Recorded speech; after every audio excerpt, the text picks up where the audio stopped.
الرحمن الرحیم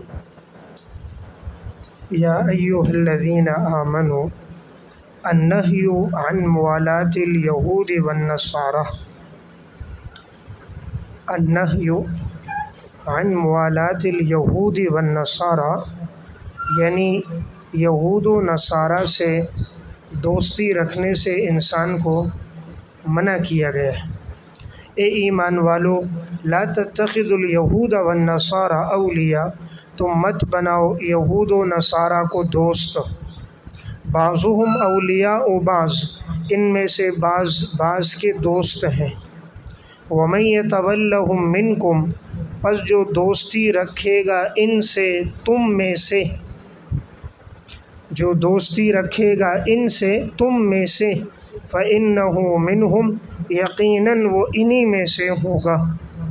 ان اللہ لا یہدی القوم الظالمین، اور یقیناً اللہ ظالم قوم کی رہنمائی نہیں کرتا۔ دیکھیں اس آیت میں اللہ رب العزت نے یہود و نصارہ سے دلی دوستی رکھنے سے منع فرمایا ہے کہ تم ان کے ساتھ قلبی دوستی نہ رکھو۔ یہود و نصارہ کے ساتھ معاملات کرنا، بے و شراء کرنا، اور اگر وہ بیمار ہو ان کی عیادت کرنا، یہ تو منع نہیں ہے، البتہ ان کے ساتھ دلی محبت رکھنا، قلبی رجحان ان کی طرف قائم رکھنا، اس سے شریعت نے منع کیا۔ تو کہا یہود و نصارہ کو تم دوست نہ بناؤ، اور وجہ یہ کہ ان میں سے بعض کے دوست ہیں۔ تو نیچے لکھیں الکفر ملت واحدہ، کہ کفر سب کی سب ایک ملت ہے، یعنی ان میں سے یہ بظاہر ان کا مذہب الگ ہوگا، کوئی یہودی، کوئی عیسائی، کوئی ہندو، کوئی مجوسی، لیکن یہ لوگ اسلام کے مقابلے میں جب آتے ہیں تو سب ایک ہوتے ہیں۔ آپس میں اگرچہ یہ لوگ دست و گریبان ہوں گے، لیکن جب اسلام کے مقابلے میں آئیں گے تو یہ سب لوگ اکٹھے ہوں گے۔ جیسے آپ مثال دیکھ لیں کہ طالبان کے خلاف انہوں نے جب حملہ کرنے کا ارادہ کیا تو 47 ممالک کی فوجیں ملی، سب نے مل کر کیا، تو آپس میں ان کی نہیں بنتی، لیکن جب اسلام کے خلاف کوئی بات آتی ہے تو یہ سب اس میں متحد اور متفق ہو جاتے ہیں۔ تو اسی لیے قرآن اشارہ کر رہا ہے کہ ان میں سے بعض کے دوست ہیں، پر جو دوستی رکھے گا ان سے تم میں سے، یقیناً وہ انہی میں سے ہوگا۔ انہی میں سے ہوگا، اس کا مطلب عملاً اور ظاہراً انہی میں شمار ہوگا، عملاً اور ظاہراً انہی میں شمار ہوگا، اگرچہ اعتقاداً نہیں ہوگا، اگرچہ اعتقاداً نہیں ہوگا۔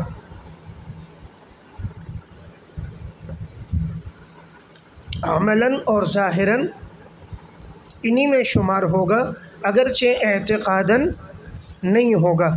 اور یقیناً اللہ ظالم قوم کی رہنمائی نہیں کرتا، یعنی جو ان سے دوستی رکھتے ہیں اور دوستی کو درست اور جائز سمجھتے ہیں وہ لوگ ظالم ہیں، اور ظالم لوگوں کو اللہ پر ہدایت نہیں دیتا۔ فَتَرَى الَّذِينَ فِي قُلُوبِهِم مَّرَضٌ، شکوہ منافقین، پس آپ دیکھو گے ان لوگوں کو جن کے دلوں میں بیماری ہے، یُصَارِعُونَ فِیہم، وہ دوڑ کر جاتے ہیں ان میں، دوڑ کر جاتے ہیں ان میں۔ اس کے نیچے لکھیں فی موالاتہم، فیہم کے نیچے فی موالاتہم، وہ دوڑ کر جاتے ہیں ان سے، یعنی دوستی رکھنے میں۔ یقولون نخشی ان تصیبنا دائرہ، اور وہ کہتے ہیں ہم ڈرتے ہیں کہ کہیں پہنچے ہمیں کوئی مصیبت، ہم ڈرتے ہیں کہیں پہنچے ہمیں کوئی مصیبت۔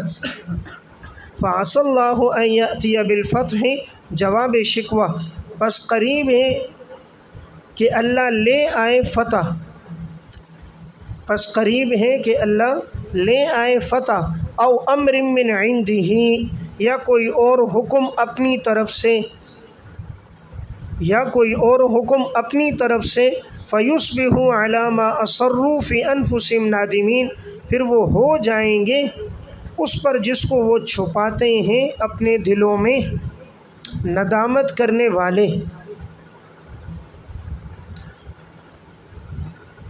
اس آیت میں اللہ رب العزت نے فرمایا کہ آپ دیکھیں گے ان لوگوں کو جن کے دلوں میں بیماری ہے، یعنی منافقین، کہ یہ منافق لوگ دوڑتے ہوئے جاتے ہیں ان یہود کی طرف، ان کے ساتھ دوستی رکھنے میں، تعلقات میں۔ یہ منافقین یہود کے ساتھ دوستی رکھتے ہیں، اپنے تعلقات کو ان کے ساتھ قائم کرتے ہیں، اور کہتے یہ ہیں کہ ہم ڈرتے ہیں کہیں ہم پر کوئی مصیبت نہ آ جائے۔ یعنی دونوں طرف انہوں نے تعلق رکھا ہے کہ اگر مسلمان شکست کھا جائے تو ہم ان یہود کے ساتھ ہوں گے اور ہم ان سے کہیں گے ہمارا تو تمہارے ساتھ سابقہ تعلق ہے، اور اگر مسلمانوں کو فتح ہو گئی تو ہم کہیں گے دیکھو ہم نے تو کلمہ پڑھا ہوا ہے۔ تو اس لیے یہ دونوں کو ساتھ لے کر چلتے تھے۔ تو اب اللہ رب العزت نے ان کے بارے میں کہا یہ لوگ کہتے ہیں ہم ڈرتے ہیں کہیں پہنچے ہمیں کوئی مصیبت، کہ ہمیں کوئی مصیبت پہنچ جائے گی، اس لیے ہم ان کا ساتھ دیتے ہیں۔ تو فَعَسَى اللَّهُ أَن يَأْتِيَ جواب شکوہ، پس قریب ہے کہ اللہ تعالیٰ لے آئے فتح اور یا کوئی حکم اپنی طرف سے، بریکٹ میں لکھیں یعنی ان کا نفاق کھل جائے۔ اللہ اگر مسلمانوں کو فتح دے دے یا اپنی طرف سے کوئی حکم، یعنی ان کا نفاق کھل جائے، تو پس یہ ہو جاتے ہیں، پھر یہ چھپانے لگتے ہیں اپنے دلوں میں ندامت کو، یعنی اس وقت یہ بڑے نادم ہوتے ہیں، کاش کہ ہم مسلمانوں کے ساتھ ہوتے، دیکھو ان کو فتح مل گئی اور ہمارا نفاق کھل گیا، تو پھر یہ بڑے نادم ہوتے ہیں۔ وَيَقُولُ الَّذِينَ آمَنُوا، تعجب مومنین، اور کہتے ہیں وہ لوگ جو ایمان لے کر آئے، أَهَؤُلَاءِ الَّذِينَ أَقْسَمُوا بِاللَّهِ جَهْدَ أَيْمَانِهِمْ، کیا یہی ہیں وہ لوگ جنہوں نے قسمیں کھائی تھیں اللہ کے نام کی پختہ قسمیں؟ کیا یہی ہیں وہ لوگ جنہوں نے قسمیں کھائی تھیں اللہ کے نام کی پختہ قسمیں؟ إِنَّهُمْ لَمَعَكُمْ، کہ یقیناً وہ تمہارے ساتھ ہیں۔ حبطت اعمالهم فاصبحوا خاسرین، پس ان کے اعمال اور ان کی کاروائیاں ضائع ہو گئیں، پس وہ ہو گئے خسارے والے، پس وہ ہو گئے خسارے والے۔ دیکھیں اس آیت میں فرمایا کہ کہتے ہیں وہ لوگ جو ایمان لے کر آئے، کیا یہی ہیں وہ لوگ جنہوں نے اللہ کے نام کی پختہ قسمیں کھائی تھیں؟ تو نیچے لکھے منافقین، یعنی یہی منافق لوگ تھے جو اللہ کے نام کی پختہ قسمیں کھایا کرتے تھے اور کہتے تھے ہم تو تمہارے ساتھ ہیں، ہر قسم کا جانی اور مالی تعاون ہمارا تمہارے ساتھ ہے۔ اب ان کے اعمال ضائع ہو گئے، اعمال کے نیچے ان کی کاروائیاں یعنی ان کا فریقین سے ملنا ضائع ہو گیا۔ دیکھیں جب یہود کو اب شکست ہو گئی، مسلمانوں کو فتح ہو گئی، تو اب ان کی یہ کاروائیاں، ان کا ملاپ کہ یہودیوں سے بھی تعلق رکھتے تھے، ادھر مسلمانوں سے بھی، تو ان کی یہ سب کاروائیاں اور یہ سب ان کے عمل ضائع ہو گئے، پس یہ ہو گئے خسارہ اٹھانے والے۔ یا ایھا الذین آمنوا، زجر از ارتداد، مرتد لوگوں پر ڈانٹ۔ اے ایمان والو، من یرتد منکم عن دینہ، پس جو پھر جائے گا تم میں سے اپنے دین سے، فسوف یأتی اللہ بقوم، پس اللہ لے آئے گا ایسی قوم، یحبہم، کہ اللہ ان سے محبت کرتا ہوگا، ویحبونہ، اور وہ اللہ سے محبت کرتے ہوں گے، اذلۃ علی المؤمنین، نرم ہوں گے ایمان والوں پر،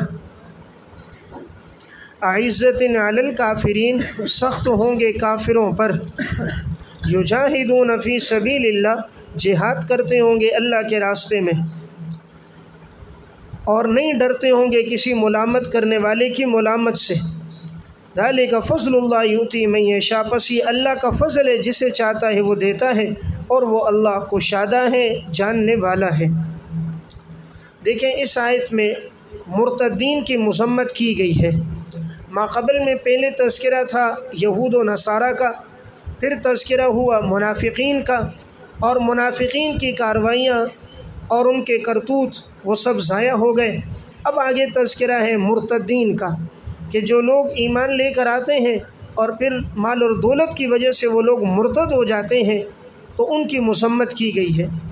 اے ایمان والو، جو مرتد ہو جائے گا تم میں سے، پھر جائے گا اپنے دین سے، تو پس اللہ لے آئے گا ایسی قوم کہ جو اللہ ان سے محبت کرتا ہوگا۔ دیکھیں یہاں سے اللہ رب العزت نے مومنین کے اوصاف بیان کیے ہیں، اوصاف ستہ، مومنین کے اوصاف ستہ۔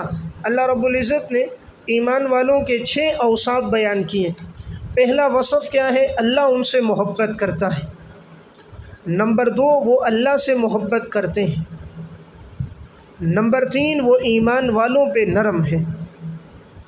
نمبر 4 وہ کفار پر سخت ہیں۔ نمبر 5 وہ اللہ کے راستے میں جہاد کرتے ہیں۔ اور نمبر 6 وہ ملامت کرنے والے کی ملامت سے نہیں ڈرتے ہیں۔ تو ثمرہ کیا ہے کہ اللہ کا فضل ہے ان پر، اور اللہ اپنا فضل جسے چاہتا ہے عطا کرتا ہے۔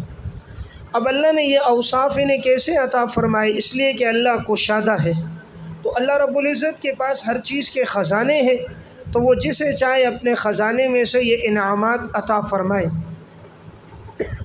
اور وہ اللہ جاننے والا ہے کہ ان اوصاف کے جو حامل لوگ ہیں وہ کون ہیں اور کنہیں یہ اوصاف دینے چاہیے، اللہ رب العزت کو ان کے بارے میں علم ہے۔ حضرت ابو بکر صدیق رضی اللہ تعالیٰ عنہ کے دور میں بعض لوگ مرتد ہو گئے تھے، تو اب ان کے بارے میں آ رہا ہے کہ جو جماعت مرتد ہو جائے تم ان کے بارے میں فکر مند نہ ہو، اللہ تعالیٰ اس سے اچھے لوگ لے آئے گا جو ایمان لے کر آئیں گے۔ تو بعض مسلمہ کذاب پر ایمان لے آئے تھے، بعض مرتد ہو گئے تھے، بعض نے زکوٰۃ کا انکار کر دیا تھا۔ تو یہ اشارہ ہے کہ اگر کوئی قوم مرتد ہو جاتی ہے تو اللہ ان سے بہتر قوموں کو لے آتا ہے، اور ان میں اللہ یہ اوصاف ستہ رکھتا ہے۔ معلوم ہوا یہ 6 اوصاف اللہ کو بڑے پسند ہیں۔ ان میں اب سب سے پہلا وصف، اللہ ان سے محبت کرتا ہے۔ کسی مسلمان کے لیے اس سے بڑا اعزاز کوئی نہیں کہ اللہ اس سے محبت کرے۔ اور پھر دوسرا، وہ بھی اللہ سے محبت کرتے ہیں، یعنی اللہ ان کے دلوں میں اپنی محبت ڈال دیتا ہے۔ نمبر 3 وہ ایمان والوں پہ نرم ہوتے ہیں، یا علا بمانے لام کے ہیں، اذلۃ للمؤمنین، وہ ایمان والوں کے لیے بڑے نرم ہوتے ہیں۔ اور نمبر 4 کفار پر بڑے سخت ہوتے ہیں، کفار پر بڑے سخت ہوں گے۔ اس میں تقیہ کی تردید ہے۔ روافض کے ہاں تقیہ یہ ہوتا ہے کہ دین کو چھپایا جائے تاکہ تمہیں کوئی اذیت اور تکلیف نہ دے، تم اپنے دین کو پوشیدہ رکھو۔ اور ان کے ہاں لا دین لمن لا تقیۃ له، لا ایمان لمن لا تقیۃ له، اس شخص کا کوئی ایمان نہیں جس کا تقیہ نہیں۔ اور التقیۃ فی دینی و دین آبائنا، تقیہ میرے اور میرے آباء و اجداد کے دین میں سے ہے۔ اور ان 9 اعشار الدین فی التقیہ، دین کا جو ہے وہ 90% حصہ تقیہ میں ہے۔ اور التقیۃ واجبۃ لا يجوز رفعها الا ان يخرج القائم، فمن تركها قبل خروجه فقد خرج عن دین اللہ وعن دین ائمۃ علیہ السلام۔ ان کے ہاں تقیہ کرنا واجب ہے، اور تقیہ کو چھوڑنا جائز نہیں ہے جب تک کہ وہ امام خروج نہ کرے، امام غائب یعنی امام مہدی جو ان کے ہاں ہے، 12واں امام۔ تو دیکھیں تقیہ ان کے ہاں لازم اور ضروری ہے۔ قرآن کریم ہمیں یہ بتا رہا ہے کہ ایمان والوں کا وصف ہوگا وہ کفار کے مقابلے میں سخت ہوں گے، آپس میں نرم ہوں گے، وہ کسی ملامت کرنے والے کی ملامت کی پرواہ نہیں کریں گے، دین کی صحیح بات پہنچائیں گے، وہ دین میں تقیہ نہیں کریں گے، دین کی بات کو چھپائیں گے نہیں، بلکہ انہیں معلوم ہوگا کہ افضل الجہاد جو ہے وہ سلطان جائر کے سامنے کلمہ حق کہنا۔ نمبر 5 وہ اللہ کے راستے میں جہاد کریں گے۔ آج ہم دیکھتے ہیں اللہ تعالیٰ نے یہ تمام اوصاف علماء دیوبند کو عطا فرمائے کہ ان کے اندر یہ وصف ہے، اللہ سے محبت اور تعلق بھی ہے، ان کی زندگیوں میں خشیت بھی ہے، ایمان والوں کے لیے نرمی اور کفر کے مقابلے میں سخت بھی ہے، اور انہی کی جماعتیں اللہ کے راستے میں جہاد بھی کر رہی ہیں، اور وہ کسی ملامت کرنے والے کی ملامت سے ڈرتے بھی نہیں ہیں، حق بات کہتے ہیں، چاہے بادشاہ وقت یا حکومت وقت مخالف بھی کیوں نہ ہو، سلاخوں کے پیچھے بھی جاتے ہیں، ہتھ کڑیاں بھی پہنتے ہیں، اور ان کو پھانسیاں بھی دی جاتی ہیں، شہادتیں بھی ہوتی ہیں، لیکن وہ ولا یخافون لومۃ لائم کی سے گھبراتے نہیں اور حق بات کو پہنچاتے۔ اس سے معلوم ہوا جب آدمی حق بات کہے گا تو لوگ اس کو ملامت کریں گے۔ حق بات پر اپنے لوگ ملامتیں کرتے ہیں، تان تشنی دیتے ہیں۔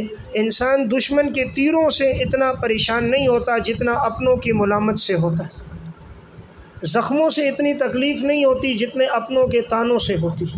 اس لیے قرآن نے کہا کہ تم ان کی ملامت کرنے سے مت ڈرو، اور یہ اللہ کا فضل ہے، جسے اللہ چاہتا ہے دے دیتا ہے۔ اللہ یہ فضل کیسے دیتا ہے؟ وہ کشادہ ہے، اس کے پاس ان تمام اوصاف کے خزانے ہیں۔ وہ کس کو دیتا ہے؟ وہ جانتا ہے کہ ان اوصاف کا حامل کون ہے۔ انما ولیکم اللہ ورسولہ، امر بموالات اللہ و اولیائہ، امر بموالات اللہ و اولیائہ یعنی دوستی رکھنا اللہ سے اور اللہ کے دوستوں سے۔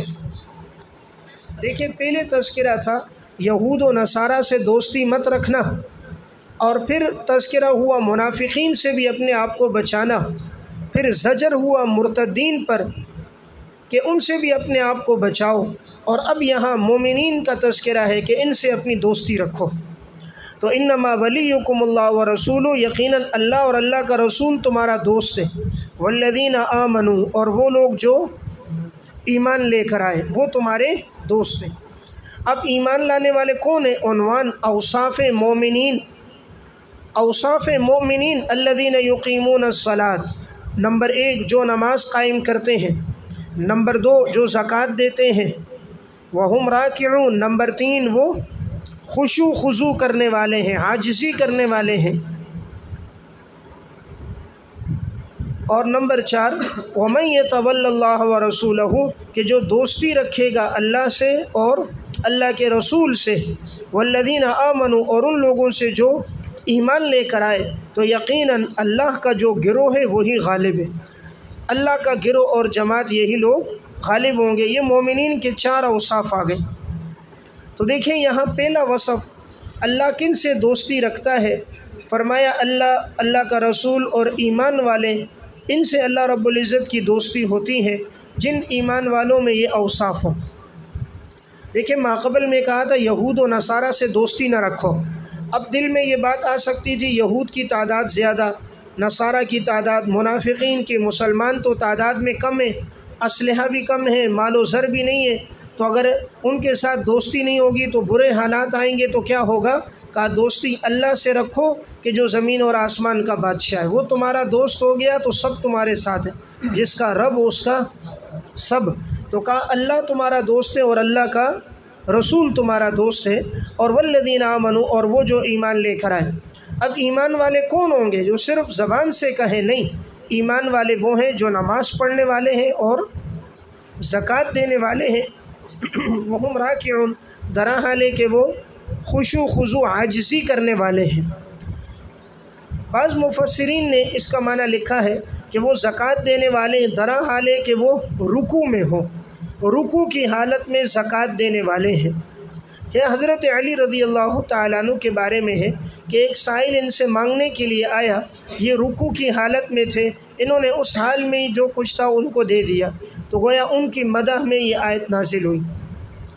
لیکن روایت پر سند کے اعتبار سے کلام ہے، تو اس لیے بعض نے اس کو لکھا یہ مطلق صحابہ اکرام کے بارے میں ہے، اور یا یہ ہے کہ راکعون بمعنی خاشعون کے ہے، راکعون بمعنی خاشعون کے ہے کہ وہ زکوٰۃ دیتے ہیں درا حالے کہ وہ خشوع خضوع عاجزی کرنے والے ہیں۔ ومن یتول اللہ، ثمرہ موالات، جو اللہ سے دوستی رکھے گا، اللہ کے رسول سے اور ایمان والوں سے، یقیناً وہ اللہ کے گروہ میں ہے اور اللہ کا گروہ غالب ہوگا۔ یعنی وقتی طور پر اگر شکست بھی ہو لیکن نتیجہ اور ثمرہ اور مستقبل میں فتوحات اللہ کی جماعت، اللہ کے گروہ یعنی ایمان والوں کے لیے ہوں گی۔ یا ایھا الذین آمنوا النہی عن موالات الکفار، النہی عن موالات الکفار، کفار سے دوستی سے روکا گیا ہے۔ یہ تعمیم بعد تخصیص ہے، پہلے یہود و نصارہ کا ذکر تھا وہ خاص تھے، اور اب یہ مطلق ہے، کسی کافر سے دوستی نہ رکھو، یہ عام ہے۔ پہلے تھا یہود و نصارہ سے دوستی نہ رکھو، وہ خاص تھا، اور اب ہے مطلق کسی کافر سے دوستی نہ رکھو، یہ عام ہے، اور اسے کہا جاتا ہے تعمیم بعد تخصیص۔ اے ایمان والو، نہ تم بناؤ ان لوگوں کو دوست الذین اتخذوا دینکم ہزوا ولعبا، کہ جنہوں نے تمہارے دین کو بنا دیا مذاق اور کھیل کود، مذاق اور کھیل بنایا، من الذین اوتوا الکتاب من قبلکم، ان لوگوں میں سے جنہیں کتاب دی گئی تم سے پہلے، ان لوگوں میں سے جنہیں کتاب دی گئی تم سے پہلے، اور نہ دوست بناؤ کفار کو، والکفار اولیاء، اور نہ دوست بناؤ کفار کو۔ دیکھیں اس کا جو عطف ہے نا، اس کا عطف ہے پہلے والے الذین پر، پہلا والا الذین دیکھیں ماقبل میں لا تتخذوا الذین، کہ تم مت دوست بناؤ جنہوں نے تمہارے دین کو مذاق بنایا، اور لا تتخذوا الذین، اور نہ دوست بناؤ ان کفار کو، اور کفار کو تم اپنا دوست نہ بناؤ۔ تو یہ پہلے والے الذین پر اس کا عطف ہے، یہ دوسرے والے الذین پر نہیں ہے، اس لیے کہ وہ تو مجرور ہے، یہ دوسرا آ رہا ہے نا من الذین اوتوا الکتاب، تو من الذین اوتوا الکتاب میں جو دوسرا الذین ہے وہ محلاً مجرور ہے، اس پر عطف نہیں ہے بلکہ پہلے والے پر عطف ہے۔ تو معنی کیا ہے کہ اے ایمان والو مت بناؤ ان کو جو تمہارے دین کا مذاق اڑاتے ہیں، اور مت بناؤ کفار کو اولیاء اپنا دوست، اور تم ڈرو اللہ سے اگر تم لوگ ایمان والے ہو، ایمان والے ہو تو تم اللہ سے ڈرو۔ دیکھیں اس آیت میں حکم ہوا کہ مطلق کفار سے تم دوستی نہ رکھو، اس لیے نہ رکھو کہ یہ لوگ مخلص نہیں ہیں، بلکہ یہ لوگ تو تمہارے دین کا مذاق اڑاتے ہیں، تمہارے دین کے ساتھ کھیل کود اور تماشا کرتے ہیں، اور یہ ان لوگوں میں سے جنہیں کتاب دی گئی، یعنی جاہل لوگ نہیں ہیں، پڑھے لکھے لوگ ہیں، ان کے پاس سابقہ کتابیں آئیں لیکن یہ لوگ اس پر عمل نہیں کرتے، پیشن گوئیوں پر ایمان نہیں لاتے، بجائے ایمان لانے کے یہ ان کا مذاق اڑاتے ہیں، اس لیے تم اللہ سے ڈرو اگر تمہارے دلوں میں ایمان ہے۔ وَإِذَا نَادَيْتُمْ إِلَى الصَّلَاةِ اتَّخَذُوهَا هُزُوًا، دیکھیں اوپر والا تھا ہزوا ولعبا، اس پر عنوان تھا علت اول استہزاء باصول دین، کہ ان کو دوست کیوں نہ بناؤ، تو ہزوا پر عنوان لکھے علت اول استہزاء باصول دین، کہ پہلی علت اس لیے ان کو دوست نہ بناؤ کہ یہ دین کے اصولوں کا مذاق کرتے ہیں۔ وَإِذَا نَادَيْتُمْ إِلَى الصَّلَاةِ، علت دوم استہزاء بفروع الدین، علت دوم استہزاء بفروع الدین، کہ ان کو دوست کیوں نہ بناؤ کہ یہ دین کے جو فرعی احکامات ہیں، جیسے آگے آ رہا ہے کہ یہ لوگ اذان کا مذاق اڑاتے ہیں۔ وَإِذَا نَادَيْتُمْ إِلَى الصَّلَاةِ اتَّخَذُوهَا، جب تم پکارتے ہو نماز کی طرف تو یہ لوگ بنا لیتے ہیں اس کو مذاق اور کھیل کود۔ ذَلِكَ بِأَنَّهُمْ سبب استہزاء، اس لیے کہ یہ ایسی قوم ہے لا یعقلون، جو عقل نہیں رکھتے۔ دیکھیں یہاں پر دوسری علت کا بیان ہوا ہے کہ ان کو دوست اس لیے نہ بناؤ کہ جب تم نماز کے لیے پکارتے ہو تو یہ لوگ اس کو اذان کو بنا دیتے ہیں مذاق اور کھیل کود، اور بسبب اس کے کہ اس قوم میں عقل نہیں، اگر ان میں سمجھ اور عقل ہوتی تو کبھی بھی یہ شاعر کا مذاق نہ اڑاتے۔ علامہ شربینی رحمۃ اللہ علیہ نے اپنی تفسیر السراج المنیر میں اور دیگر مفسرین نے ایک واقعہ لکھا ہے۔ یہاں مدینہ میں ایک عیسائی شخص تھا، جب بھی کوئی مسلمان اذان دیتا اشہد ان محمد رسول اللہ، تو یہ آگے سے کہتا تھا احرق اللہ الکاذب، اللہ جھوٹے کو جلا دے، یعنی معاذ اللہ اس کا مطلب یہ تھا کہ محمد صلی اللہ علیہ وسلم اللہ کے رسول نہیں ہے، اور جو یہ گواہی دے رہا ہے کہ میں گواہی دیتا ہوں کہ محمد صلی اللہ علیہ وسلم اللہ کے رسول ہیں، گویا وہ جھوٹا ہے، تو اللہ اس جھوٹے کو جلا دے۔ اب حالانکہ یہ خود جھوٹا تھا، تو اب ایسا ہوا کہ ایک دن اس کی باندی آگ لے کر آئی، گھر میں رات کا وقت تھا تو دیا جلا کر لائی، تو جیسے اندر آئی تو اب اس سے ایک چنگاری اڑی اور اڑ کر اس کے کپڑوں پہ لگی، اور آنن فانن ایک دم آگ لگی اور آگ بھڑک گئی، اور بھڑکتی ہوئی آگ کے اندر یہ خود جل گیا۔ تو اللہ تعالیٰ نے اس کو جلا دیا کہ وہ جو بات تھی اللہ جھوٹے کو جلائے تو یہ خود جھوٹا تھا اور اللہ نے دنیا میں اس کو جلا دیا۔ تو یہ اذان کا مذاق کرتا تھا نا، تو اذان کے مذاق کا اللہ نے دنیا میں اس کو گویا کہ اللہ نے اس کو سزا دے دی۔ اسی لیے کہا جب ان کو پکارتے نماز کی طرف اتخذوها ہزوا ولعبا، تو یہ لوگ بنا لیتے ہیں اذان کا مذاق اور کھیل کود میں اس کو ٹال دیتے ہیں۔ ان قوموں میں عقل نہیں ہے۔ اسی لیے جب بھی اذان کی آواز سنو اپنے کام کاج کو چھوڑ کر اذان کی طرف متوجہ ہو جاؤ۔ اذان کے کلمات کے جوابات دینے چاہیے، پھر اذان کے بعد انسان نماز کے لیے نکلے، وضو کرے، مسجد جائے اور تحیۃ المسجد اور تلاوت میں وقت گزارے۔ بعض ساتھی اذان کے دوران کھیل کود میں، موبائل میں، گپ شپ میں لگے ہوتے ہیں، اذان کا احترام نہیں کرتے، اس سے بچنا چاہیے۔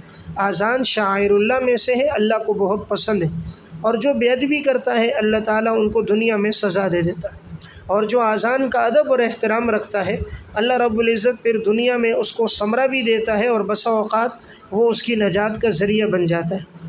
عربی کی ایک کتاب ہے الاشارات فی علم العبارات، الاشارات فی علم العبارات، اس میں انہوں نے ایک واقعہ لکھا۔ ہارون الرشید کی بیوی تھی زبیدہ، بڑی نیک خاتون ہے، اسی نے نہر زبیدہ بنائی تھی، آج تک اس کے آثار عرفات میں موجود ہیں۔ اللہ کے راستے میں بڑی خرچ کرنے والی تھی، اور اس کے محل میں متعدد باندیاں تھیں جو ہر وقت قرآن کریم کی تلاوت کیا کرتی تھیں۔ اب اس کی مغفرت کس پر ہوئی؟ موت کے بعد کسی نے دیکھا، پوچھا بھئی اللہ نے آپ کے ساتھ کیا معاملہ کیا؟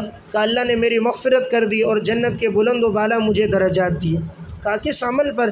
اس نے کہا ایک دن میں اپنی سہیلیوں کے ساتھ جھولا جھول رہی تھی، اور اس دوران میرے سر سے دوپٹہ ہٹا ہوا تھا، اذان کی آواز آئی، میں نے اپنے جھولے کو روکا اور میں نے سر پہ دوپٹہ ڈالا، اذان کے کلمات کے جوابات دیے۔ اللہ کو یہ عمل پسند آیا کہ اس نے اذان کا ادب اور احترام کیا، اس ادب پر اللہ نے میری مغفرت کر دی۔ تو بس اوقات کوئی چھوٹا سا عمل ہوتا ہے اور وہ انسان کی نجات کا ذریعہ بن جاتا ہے، اس لیے اذان کا احترام لازمی ہے۔ قل یا اہل الکتاب، جواب استہزاء و موازنہ بین الطریقین،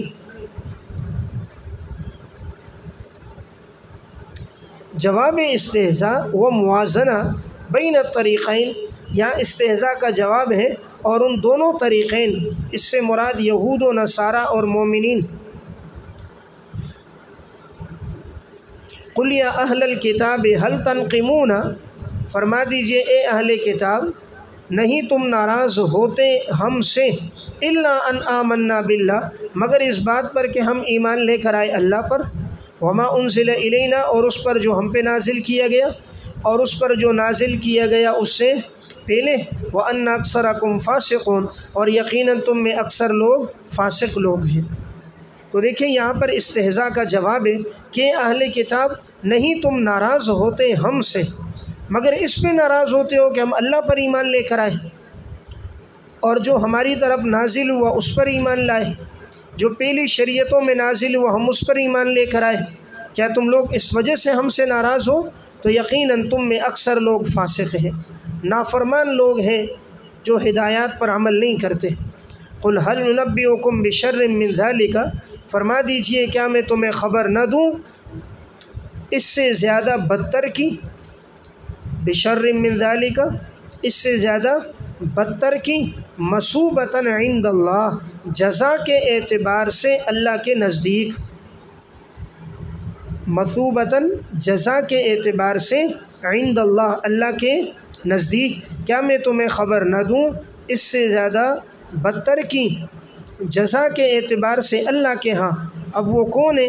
من لعنہ اللہ وغضب علیہ، وہ شخص جس پر اللہ کی لعنت ہو اور اللہ کا غضب ہو، اور اللہ نے بنایا ان میں سے بعض کو القردۃ والخنازیر، بندر اور خنزیر، وعبد الطاغوت، اور انہوں نے عبادت کی طاغوت کی، نیچے شیطان، شیطان کی انہوں نے عبادت کی، اولئک شر مکانہ، انجام اخروی ان کے لیے بدتر ہوگا ٹھکانہ، وَأَضَلُّ عَنْ سَوَاءِ السَّبِيلِ، اور یہ لوگ گمراہ ہوں گے سیدھے راستے سے۔ اضل انجام دنیاوی، انجام دنیاوی یہ ہے کہ یہ لوگ سیدھے راستے سے یہ لوگ بھٹکے ہوئے ہیں۔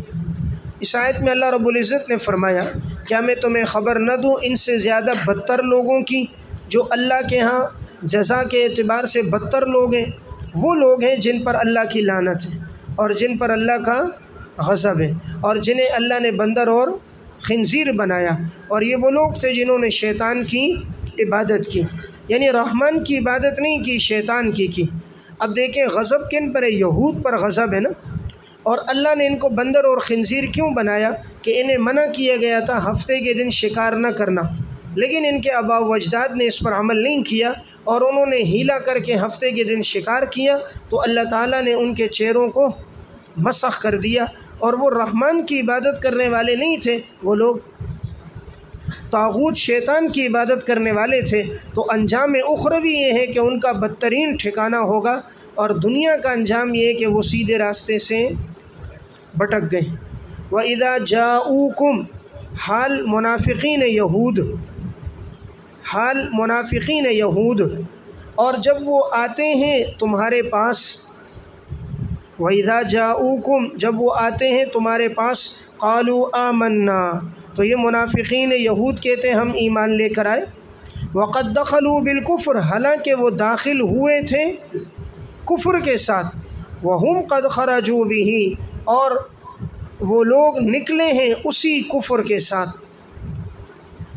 اور اللہ تعالیٰ جانتا ہے بِمَا كَانُوا يَكْتُمُونَ، جس کو وہ چھپاتے ہیں۔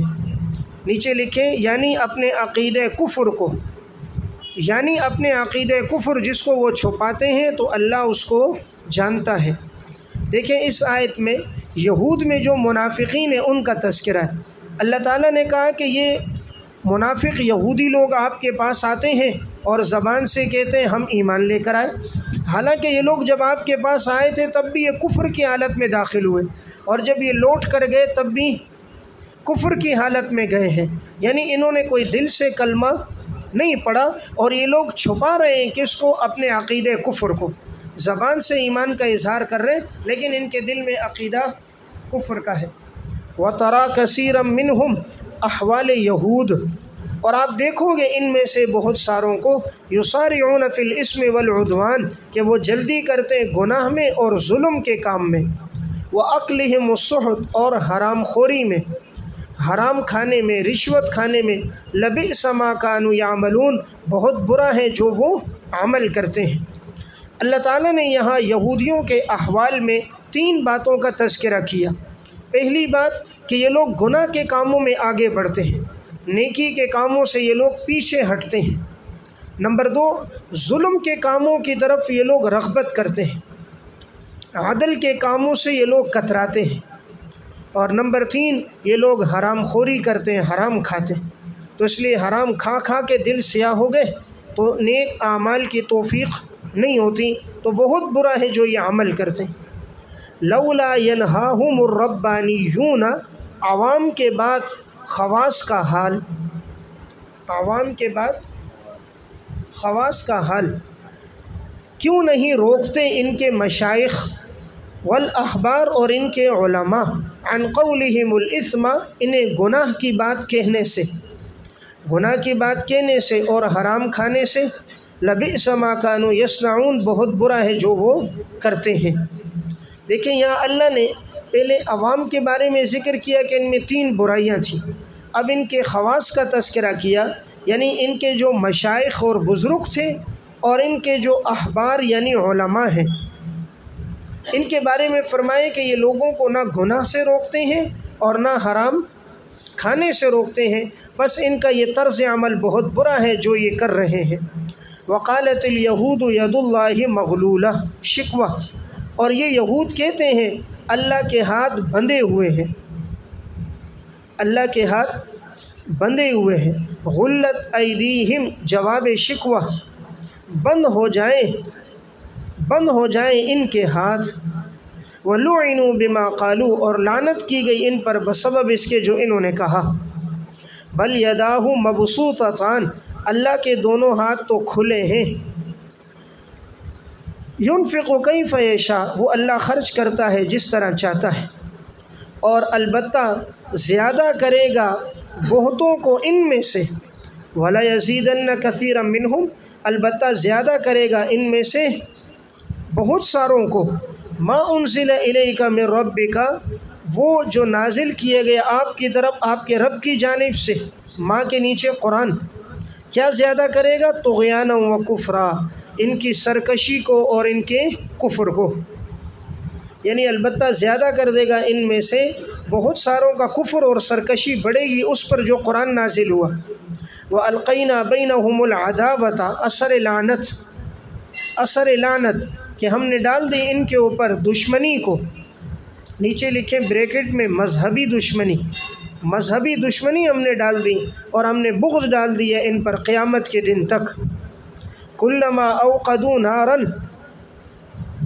جب بھی وہ بھڑکاتے ہیں یا جلاتے ہیں آگ، للحرب، جنگ کے لیے، نیچے لکھیں علی المسلمین، جب بھی وہ بھڑکاتے ہیں آگ مسلمانوں پر جنگ کے لیے، اطفأها اللہ اس آگ کو بجھا دیتا ہے۔ وہ لوگ کوشش کرتے ہیں زمین میں فساد پھیلانے کی، اور اللہ فاسدوں کو پسند نہیں کرتا۔ دیکھیں اس آیت میں یہود کا پہلے شکوہ بیان ہوا۔ شکوہ یہ تھا کہ یہود نے کہا معاذ اللہ، اللہ کے ہاتھ بندھے ہوئے ہیں۔ اب اس جملے کا مطلب کیا ہے؟ اللہ کے ہاتھ بندھے ہوئے ہیں، یہ ان کا کنایا تھا کہ معاذ اللہ، اللہ فقیر ہے، اللہ غریب ہے۔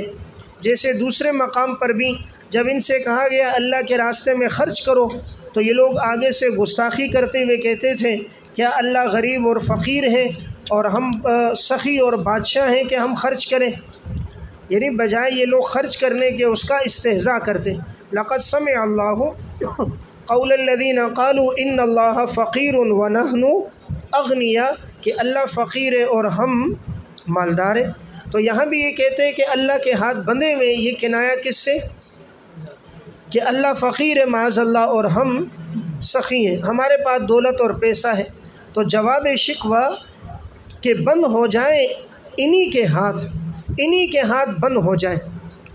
اس جملے کے دو مطلب ہیں۔ نمبر ایک، پہلا مطلب یہ کہ یہ جملہ بددعائیہ ہے کہ ان کے دونوں ہاتھ بند ہو جائیں، یعنی تباہ و برباد ہو جائیں۔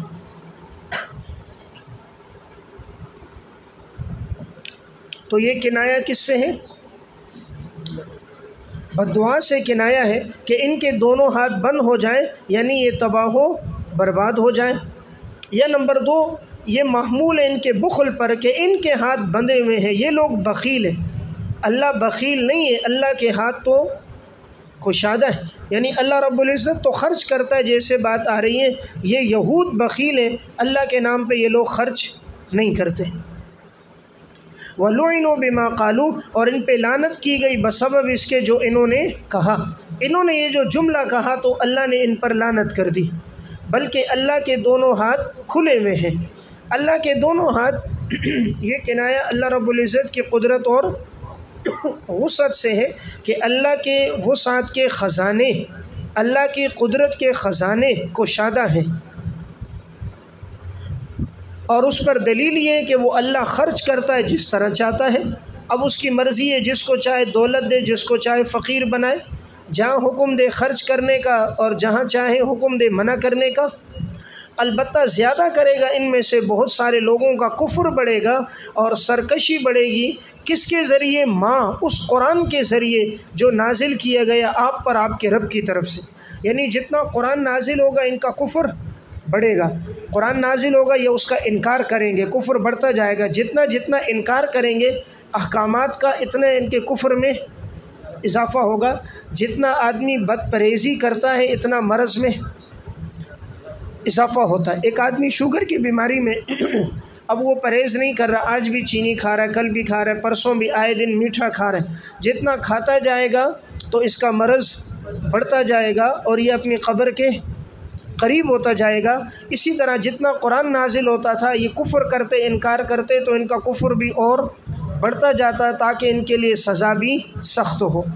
وَأَلْقَيْنَا بَيْنَهُمُ الْعَدَاوَةَ، اثر لعنت کا اثر یہ ہوا کہ ہم نے ان کے درمیان میں ڈال دی دشمنی، مذہبی دشمنی۔